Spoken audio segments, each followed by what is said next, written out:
Okay, so we're gonna get going today. We're actually gonna make it to Duluth now.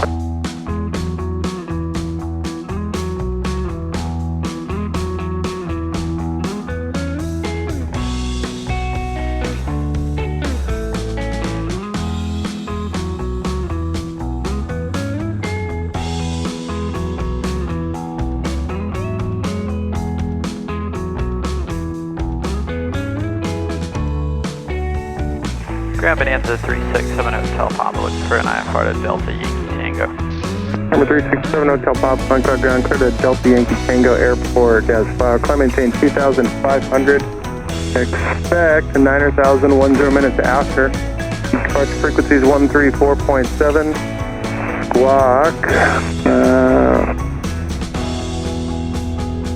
Squawking 4516. Sorry about that.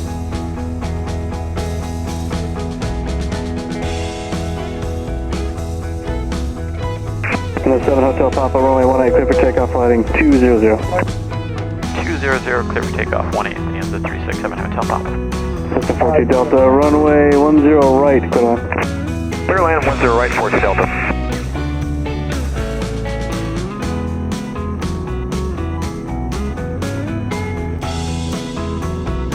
Okay, everything is looking good.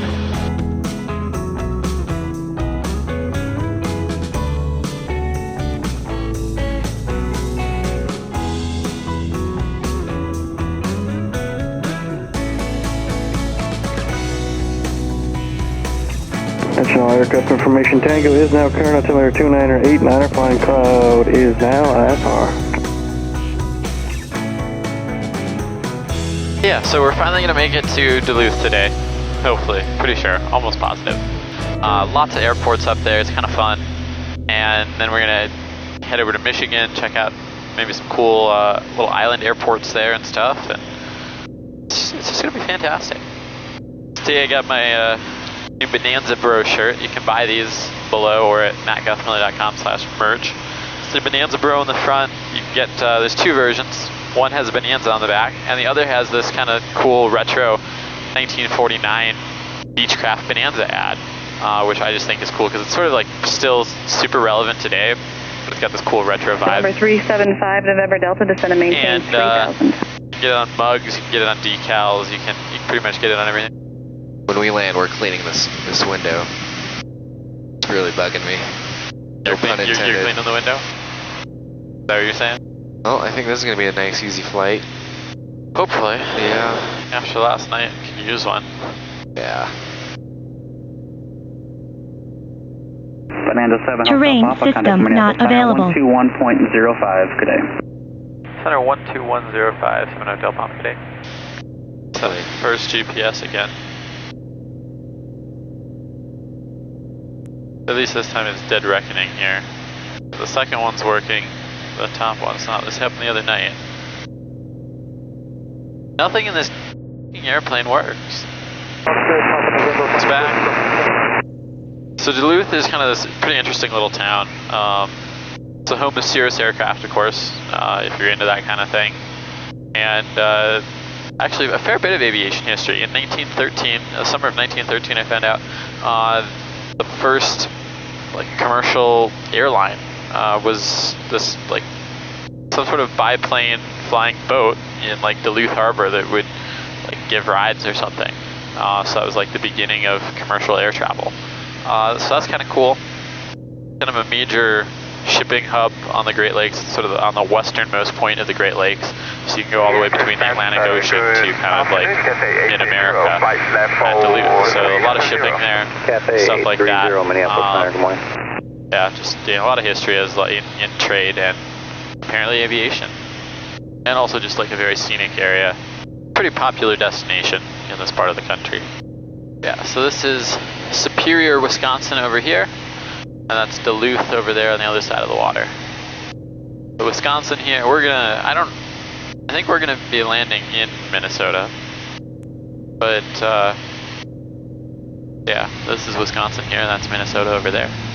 And apparently they do a lot of float plane operations here at Sky Harbor, hence kind of the name a little bit. They've got a couple, I think, like marked water runways in addition to the paved runway. So there it is right there. Got it. Yeah, we're just on like a nice left face right here. We'll just go for that. It's crazy. There's a road down here. It's nice, and then all of a sudden it's just completely destroyed. Maybe by a flood or something. Just turn it around. Yeah. Awesome. Gotta love it. Oh wow. That is interesting. Wow. Yeah, that does look like a little flood landslide type of deal or something. It's interesting. Is that a guy rolling? Yeah, let's see where he goes here. We'll throw the geared flaps down to slow down. Looks like a biplane. He's probably just not on the frequency. Yeah.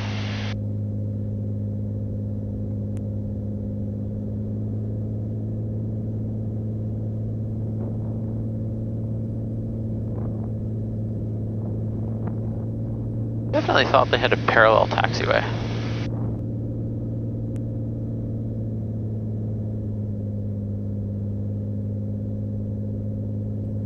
Okay, props full forward, mixture's good, gears 3 green.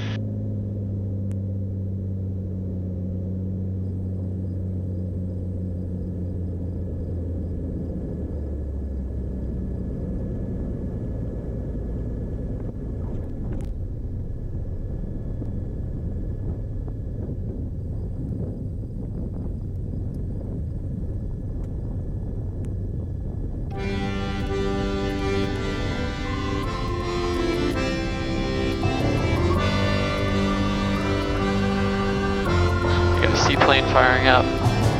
Cool little place for sure. Watch that be the crew car.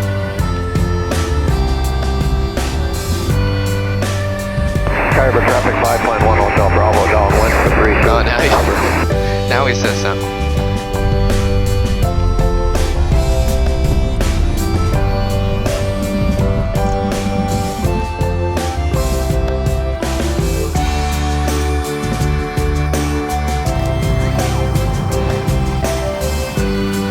We just landed here at the Sky Harbor Airport in Duluth. Awesome little spot right on the water. Seaplanes take off and land. Cool little biplane flying around. I don't know what that is actually. I'll look at the next pass, but hopefully gonna grab a crew car. I think those guys might have just grabbed one. Looks like this might be a crew car.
Had a great time in Duluth here, just an awesome city right on the water.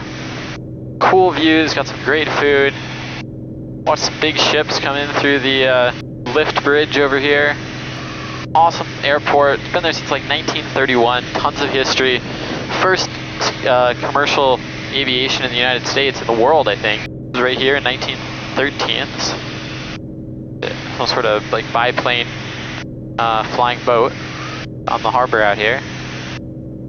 Cool ships, awesome views, tons of seaplane activity over at Sky Harbor where we were. Pretty cool.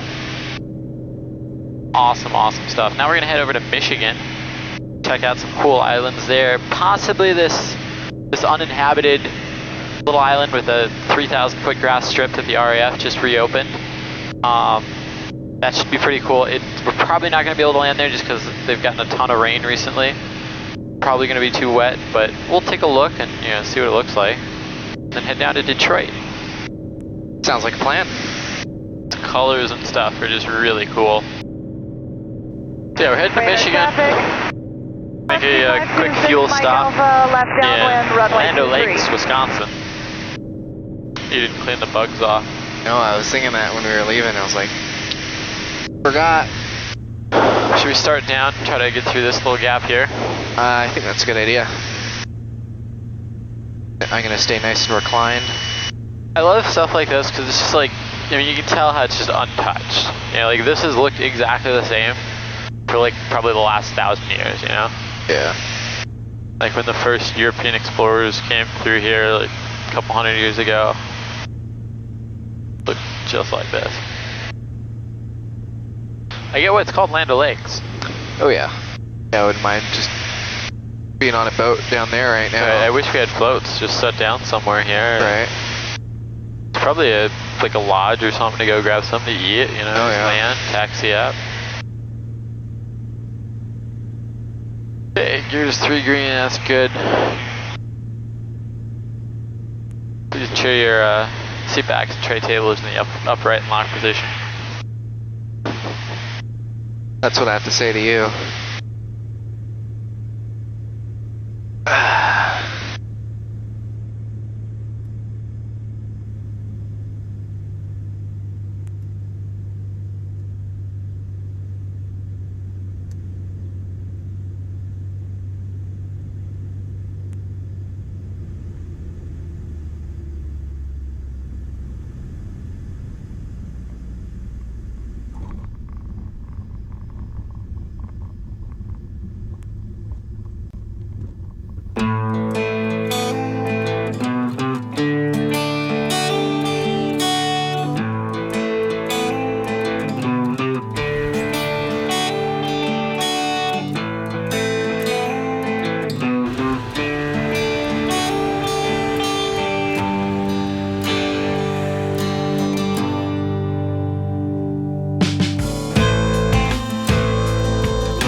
Meteorologist about the weather last night, and he basically said a couple things. Like it could have been this line of precip could have been just like a sort of weird outflow boundary, even though it was like 70 miles away from the main storm.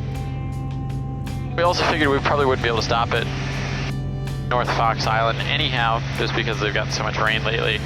So we're just gonna fly over it instead, and then go straight on to Livingston County, just west of Detroit.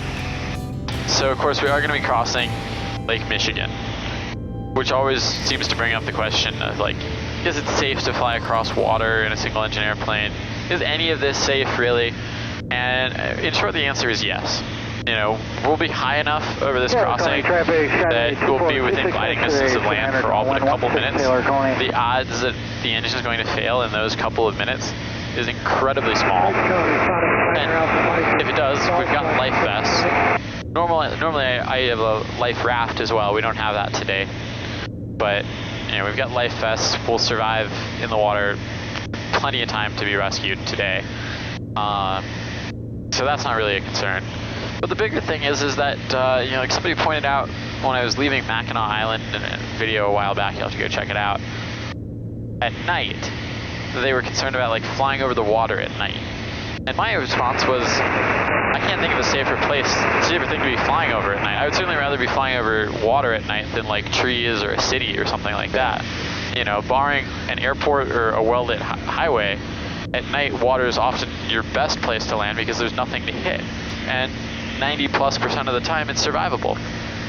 So the other thing is that if you're driving a car at night, it's something like 2 or 3 times more likely that you'll be killed in a car accident driving at night than you would be to experience an engine failure in a piston airplane. And that's just the engine failing, that's not, you know, actually being killed as a result of that. So in short, if you're willing to drive a car, you're willing to drive a car at night, this is safer than that. And you know, just in general, you know, very safe, especially, you know, compared to, okay, the other thing is, you know, some people say, well, instead of flying across Lake Michigan, I would go all the way around. But you're increasing your risk exposure by doing that because you're just flying, you know, for an extra couple of hours. Just lost you. God damn it. But, okay, so that same #1 GPS keeps losing the GPS position. Let's see what it says this time. Last time it said like insufficient satellites. This one's working perfectly. Getting it looked at next week, so we'll find out what's really going on. Anyway though, you know, so let's say you want to fly around instead, you're significantly increasing your risk exposure by terrain system available. By doing that for, you know, by adding, you know, an hour to a flight or something. You know, it's an extra hour where any number of things can go wrong, versus a very, very small window where the consequences of something that's very unlikely to occur could be slightly more significant on average than the consequences of, you know, something that you encounter in that extra hour. But so the net total of all of that, though, is that it's roughly just as risky to fly around as it is to fly over. And, you know, something about aviation is that you're always trying to minimize risk to like some acceptable level, and what that means for everybody is a little bit different. But you can't get rid of risk completely. Yeah, so we're actually never going to be outside of gliding distance to land on this route. Yeah, he just took off out of the parking lot. I'm leaving the cart with his groceries and getting out. Alright, let me know if you have any issues. Alright, good flight. That's funny. Just took off out of the grocery store parking lot. If we get up here and we can actually see it, we'll drop the gear in the flaps, go down real fast, do like a low approach or something, and we'll climb back up. Deal. And we'll still be within gliding distance the whole way. So yeah, so this is North Fox Island right up here. So that's this little like publicly owned tiny island. It's kind of infamous for being used by this child pornography ring in the 70s. But that's long since gone, and now the runway's been reopened just a couple years ago by the Recreational Aviation Foundation. So they maintain it, keep it in nice shape, and now you can fly out here and hang out on a little island in the middle of Lake Michigan. It's pretty cool. But they've gotten a lot of rain up here recently. The last place we were at, the grass was a little wet, so we figured it'd probably be too wet here, and so we took too much fuel to even stop now. But yeah, that's pretty cool. Check out all the colors on the shore over there, like with South Fox Island. So South Fox Island over here is owned by some private individual who has his own 4,000-foot paved strip, and apparently guests are not welcome. Yeah, just checking out these little islands in the middle of Lake Michigan. Like, this is, like, who does this? Who gets to see these? You know, nobody. Unless you're doing it with an airplane. Wow, that looks nice. It just looks like a great place to go sit down and chill. That's awesome. Beautiful beaches, forests. What more could you want? Pretty windy today, actually. It's got 29 knots on the nose right now. 28.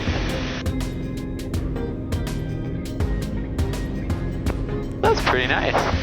You can see though it definitely looks wet. You know, like it's got that little bit of shine to it. This is crazy though, just with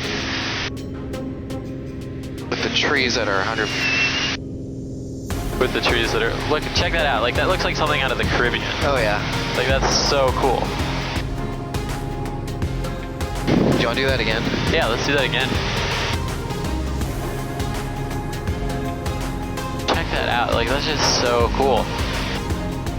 I just, like, you just don't expect to see this in, you know, the middle of, like, Michigan. It looks really nice, too. Yeah.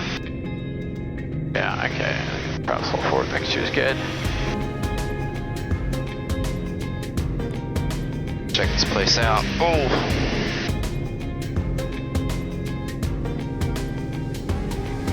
Below the trees here. Trees here are like, tops are like 700-ish. They're about 50 feet tall, but they're shorter on the end, for sure. That is so, so cool. Yeah, that's awesome. Wow. I'm definitely gonna be back. Oh yeah. Well, I suppose we could continue on. We could climb over the airport, up the rest of the island. Nice room to turn around at the end and stuff. Skydivers, 6,000 below. Port action. 2 minutes. For 7 Hotel Papa, clear to the Kilo Oscar Zulu Whiskey Airport. Via direct, climb maintain 9,000, radar contact. 5 miles east of South Fox Island. Check out a little tiny island in the middle of nowhere and then disappear into the clouds. Doesn't get much better than that. How about that? I think what we'll do, let's ask direct for that fix. And then we're kind of on the back side of that thing. And gives us the most space around these. Let's figure out what fix that is. For 7 Hotel Papa, will you do me a favor? 7 Papa, go ahead. Your broadcast for November 073. November 073. Have them contact me on 120.85, 2085. November 073, this is November 7 Hotel Papa. Center would like you on 120.85? That's correct, 2085. Roger, 12085, Waco 073. Yeah, Center, you got it. Thank you.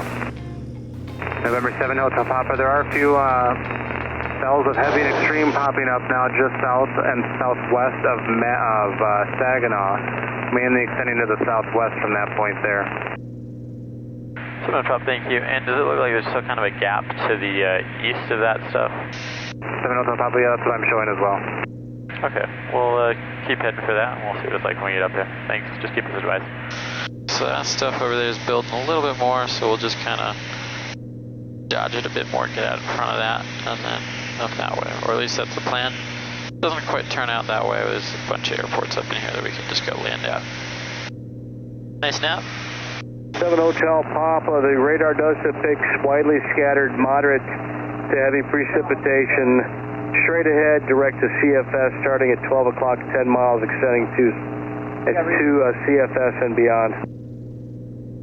7 Papa, and did that stuff build from kind of moderate to heavy, or has it been pretty much the same?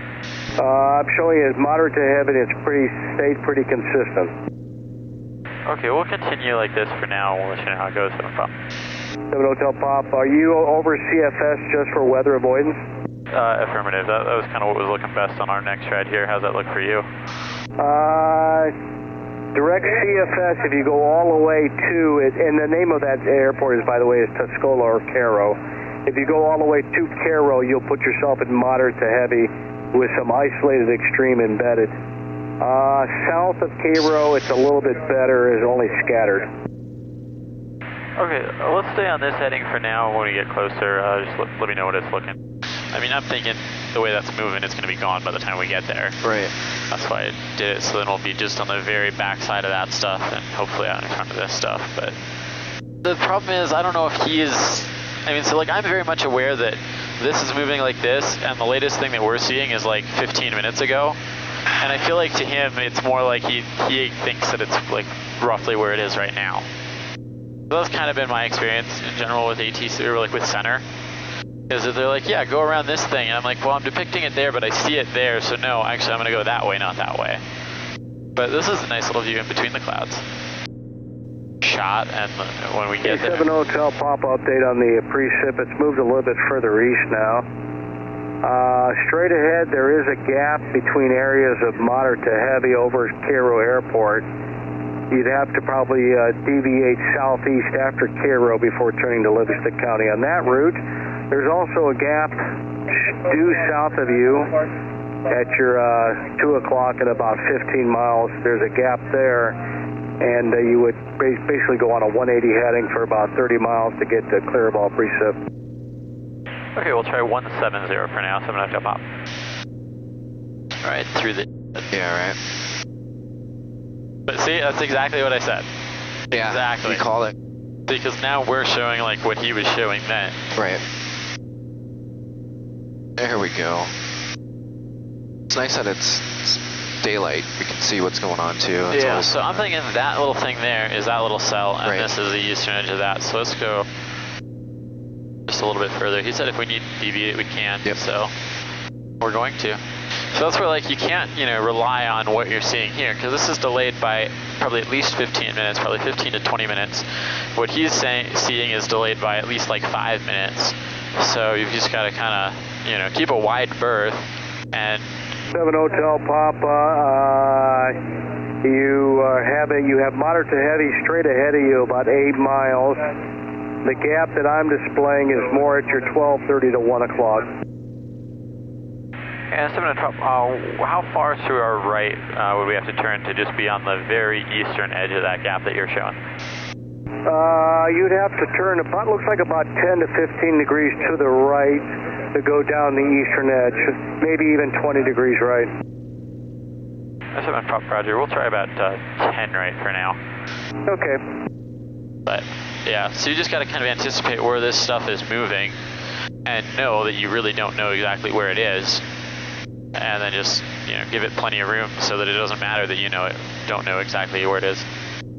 So this would have you think that we're in the heaviest stuff right now, right. And we're getting absolutely nothing. Because in reality, that stuff, well, like you see now, is further that way.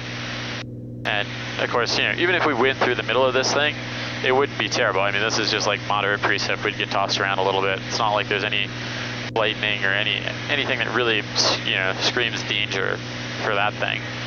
It's just that this is the safer bet, and it's a lot smoother. I mean, it's perfectly smooth through here. The thing that we want to give, quite a bit of room is this stuff that's, 25 miles that way. I think we'll beat it, man. If not, it'll just be... Well, I mean, it's not just beating it, but we're on the front edge of it, downwind, so it's also just a matter of what's the wind like.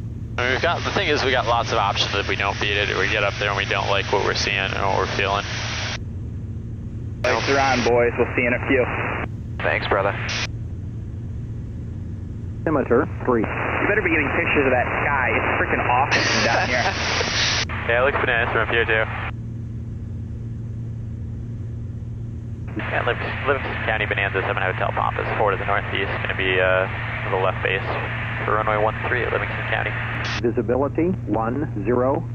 1,500. Scattered 1,000. Scattered. Temperature 2.4 Celsius. Dew point 2. Altimeter 3,004. Good. Remark. Got 12 knots on the nose. Altitude 2,100.